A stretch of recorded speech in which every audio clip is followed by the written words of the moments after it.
ശ്രീ തിരുവഞ്ചൂർ രാധാകൃഷ്ണൻ കേരള നിയമസഭയുടെ സ്പീക്കറായിട്ട് തിരഞ്ഞെടുക്കപ്പെട്ടു. അതിൽ യാതൊരു അത്ഭുതവുമില്ല.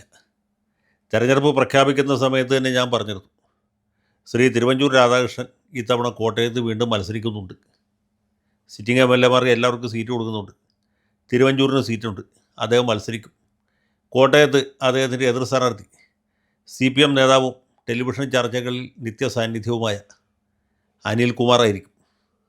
അനിൽകുമാറും തിരുവഞ്ചൂരും തമ്മിൽ മത്സരിച്ചാൽ എന്ത് സംഭവിക്കും എന്ന് ഞാൻ പറയേണ്ടതില്ലല്ലോ. തീർച്ചയായിട്ടും തിരുവഞ്ചൂർ വിജയിക്കും, വലിയ ഭൂരിപക്ഷത്തിൽ വിജയിക്കും. അതിനെ തുടർന്ന് അദ്ദേഹം കേരള നിയമസഭയിൽ വീണ്ടും MLA ആകും എന്നല്ല, ഇത്തവണ UDF ഭൂരിപക്ഷം കിട്ടും. അപ്പോൾ അദ്ദേഹത്തെ മന്ത്രിസ്ഥാനത്തേക്ക് പരിഗണിക്കേണ്ടതാണ്.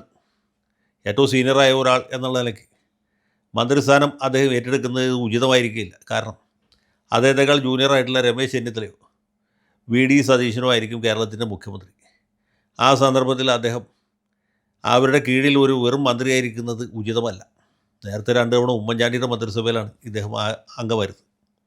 ഉമ്മൻചാണ്ടിയുടെ മന്ത്രിസഭയിൽ ഇരിക്കുന്ന സമയത്ത് 2 തവണയും കഴിവ് തെളിയിച്ച ഒരു മന്ത്രിയായിരുന്നു. കേരളത്തിൽ PT ചാക്കോയ്ക്ക് ശേഷം ഏറ്റവും പ്രഗത്ഭനായ ആഭ്യന്തരമന്ത്രി തിരുവഞ്ചൂർ രാധാകൃഷ്ണനായിരുന്നു എന്നുള്ള കാര്യം നിർമ്മത്സര ബുദ്ധികളായ എല്ലാവരും അംഗീകരിച്ചിട്ടുള്ളതാണ്. ഞാനും അത് പലതവണ പറഞ്ഞിട്ടുള്ളതാണ്. കാരണം പോലീസുകാർക്ക് പരമാവധി പ്രവർത്തന സ്വാതന്ത്ര്യം കൊടുത്തു. അതേ സമയത്ത് തന്നെ ഒരുമാതിരി സത്യസന്ധരായ ആളുകളെ, കാര്യപ്രാപ്തിയുള്ള ആളുകളെ താക്കോൽ സ്ഥാനത്ത് ഇരുത്താനും അദ്ദേഹം താല്പര്യം കാണിച്ചു. രാഷ്ട്രീയമായ ഇടപെടൽ വളരെ കുറവായിരുന്നു. അതുപോലെ പോലീസുകാർ അതിക്രമം ചെയ്യുന്നത് ഒരിക്കലും അദ്ദേഹം അംഗീകരിക്കുകയും ചെയ്തില്ല. അതുകൊണ്ടാണ് ഉമ്മൻചാണ്ടിയുടെ ഭരണകാലം പൊതുവെ ക്രമസമാധാന പരിപാലന രംഗത്ത് മെച്ചപ്പെട്ട ഒരു നിലയിലെത്തിയത്. പക്ഷേ ആ ഒരു പോയിൻ്റ് ക്യാഷ് ചെയ്യാനായിട്ട് ഉമ്മൻചാണ്ടി പോലും ശ്രമിച്ചില്ല എന്നുള്ള വേറൊരു കാര്യമാണ്. അത് വേറെ ഉൾപാർട്ടി രഹസ്യങ്ങൾ അതിൻ്റെ അകത്ത് അന്തർഭവിച്ചിട്ടുണ്ട്. അത് പോട്ടെ, നമ്മുടെ വിഷയം അതല്ല. അപ്പോൾ ഇത്തവണ ഞാൻ പറഞ്ഞ പോലെ തന്നെ സംഭവിച്ചു.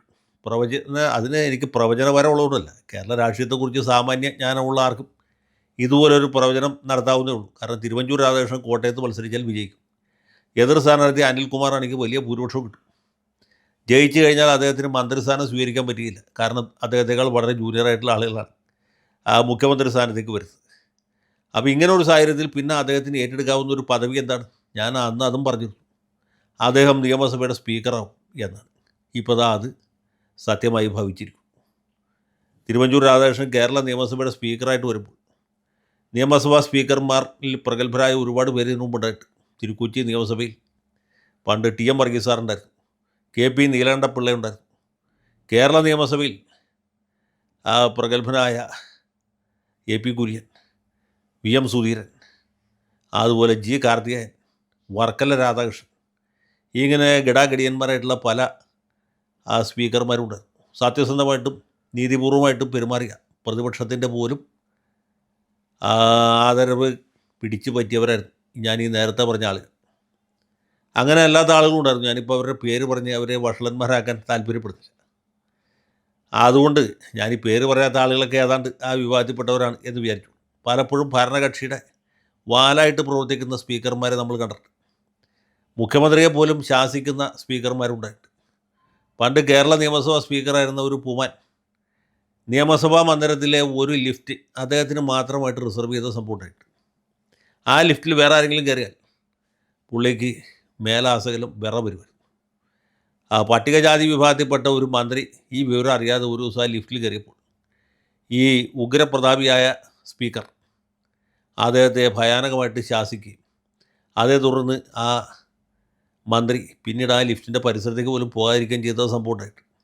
അപ്പോൾ ഇങ്ങനെയൊക്കെയുള്ള പരാക്രമികളായ അല്ലെങ്കിൽ അലവലാദികളും സ്പീക്കർ സ്ഥാനത്ത് ഇരുന്നുണ്ട്. ചില സ്പീക്കർമാരൊക്കെ റൂളിംഗ് കൊടുക്കാൻ അറിയാൻ പാടാത്തതുകൊണ്ട് ആ ജോലി പൂർണ്ണമായിട്ടും ലെജിസ്ലേച്ചർ സെക്രട്ടറി ഏൽപ്പിച്ച ചരിത്രവുമുണ്ട്. അവരുടെയും പേര് പറയാൻ ഞാൻ താല്പര്യപ്പെടുത്തില്ല. ഏതായാലും തിരുവഞ്ചൂർ ആ വിഭാഗത്തിൽപ്പെട്ട ആളാകുകയില്ല എന്നാണ് എൻ്റെ വിശ്വാസം. അദ്ദേഹത്തിൻ്റെ അടിസ്ഥാനപരമായ ആ ഒരു മേന്മ എന്ന് പറയുന്നത് വിനയമാണ്. വിനയവും നയവുമാണ് തിരുവഞ്ചൂരിനെ തിരുവഞ്ചൂരാക്കുന്നത്. ഒരു സ്പീക്കർക്ക് വേണ്ട ഏറ്റവും വലിയ യോഗ്യത അത് തന്നെയാണ്. ഇപ്പോൾ നമ്മുടെ ലോക്സഭയിൽ തന്നെ നോക്കിയാൽ മതി. വളരെ പ്രക്ഷുബ്ധമായിരുന്ന ഒരു കാലത്ത് കോൺഗ്രസ്സുകാരനായിരുന്ന PS സാങ്മയായിരുന്നു ലോക്സഭാ സ്പീക്കർ. അതായത് നമ്മുടെ ദേവഗൗഡയുടെയൊക്കെ ഭരണകാലത്ത് 3 മന്ത്രിസഭകൾ ആ സമയത്തുണ്ടായി. ആദ്യം വാജ്പേയിയുടെ 13 ദിവസ ഗവൺമെൻറ്, പിന്നീട് ദേവഗൗഡയുടെ മന്ത്രിസഭ, അതിനുശേഷം ഗുജറാളിൻ്റെ മന്ത്രിസഭ. ചെറിയൊരു പീരീഡാണ് 2 വർഷത്തോളം. ആ സമയത്ത് അങ്ങേയറ്റം സ്തുത്യർഹമായ രീതിയിൽ ഈ സഭാ നടപടികളെ നിയന്ത്രിച്ചിരുന്നത് സാങ്മയാണ്. സാങ്മ വലിയ പണ്ഡിതനൊന്നും ആയിരുന്നില്ല, പക്ഷേ അദ്ദേഹത്തിന് നന്നായിട്ട് ചിരിക്കാൻ അറിയാമായിരുന്നു. അദ്ദേഹം വെളുക്കെ ചിരിക്കുകയും സാർ സാർ സാർ എന്ന് വിളിച്ച് ആളുകളെ സംതൃപ്തരാക്കുകയും സന്തോഷിപ്പിക്കുകയും ഈ പ്രക്ഷുബ്ധമായ കാലാവസ്ഥയെ മറികടക്കുകയും ചെയ്തു. അതിനുശേഷം വന്ന് GMC ബാലയോഗി എന്ന് പറഞ്ഞ അതിനു മുമ്പ് കേൾപ്പോരും കേൾവിയില്ലാത്ത ഒരു മെമ്പറായിരുന്നു. അദ്ദേഹം തെലുങ്ക് ദേശം പാർട്ടിയുടെ അംഗമായിരുന്നു എന്നും അതല്ല അമലാനഗർ എന്നോ മറ്റോ പേരുള്ള ഒരു സ്ഥലത്തു നിന്നാണ് പുള്ളി ജയിച്ചത്. അതായത് തെലുങ്ക് ദേശം പാർട്ടിയിൽ യോഗ്യന്മാരായ ആരെങ്കിലും പേര് സ്പീക്കർ സ്ഥാനത്തേക്ക് കൊടുത്താൽ അവർ പിന്നീട് പാർട്ടിക്കകത്ത് ഗ്രൂപ്പ് ഉണ്ടാക്കി തനിക്ക് വേല വയ്ക്കും എന്ന് തോന്നിയുകൊണ്ടാണ് തീരെ അപ്രസക്തൻ എന്ന് തോന്നിച്ച ബാലയോഗിയെ നമ്മുടെ നായിഡു സ്പീക്കർ സ്ഥാനത്തേക്ക് നിർദ്ദേശിച്ചു. അങ്ങനെ ബാലയോഗി സ്പീക്കറായി. ബാലയോഗി ചെയ്ത് ഇത് തന്നെയാണ്. ശരിക്കും ഈ സാങ്മ ചെയ്ത അതേ വിദ്യ തന്നെയാണ് പുള്ളിയും ചെയ്തത്. പിന്നെ ബാലയോഗി സാങ്മയുടെ അത്ര നന്നായിട്ട് വിടർന്ന് ചിരിച്ചിരുന്നില്ല എന്ന് മാത്രം. അപ്പോൾ ഒരു സ്പീക്കറാകാൻ വേണ്ട മിനിമം യോഗ്യത എന്ന് പറയുന്നത് ഈ നയവും സംയമനവുമാണ്. നേരെ മറിച്ച് മഹാപണ്ഡിതനും വലിയ പാർലമെൻറ്റേറിയനും വരുന്നു സോംനാഥ് ചാറ്റർജി. അദ്ദേഹത്തെ പോലെ ബോർണായ ഒരു സ്പീക്കർ ലോക്സഭയുടെ ചരിത്രത്തിലുണ്ടായിട്ടില്ല. പുള്ളിക്ക് എല്ലാ കാര്യങ്ങളും അറിയാം. ഭരണഘടനാ വിദഗ്ധനാണ്. സുപ്രീം കോടതിയിലെ മുതിർന്ന അഭിഭാഷകനായിരുന്നു. വലിയ പാർലമെൻറ്റേറിയനായിരുന്നു. ഇംഗ്ലീഷ് ഭാഷ എടുത്ത അമ്മാനം അടിയുന്ന വ്യക്തിയാണ്.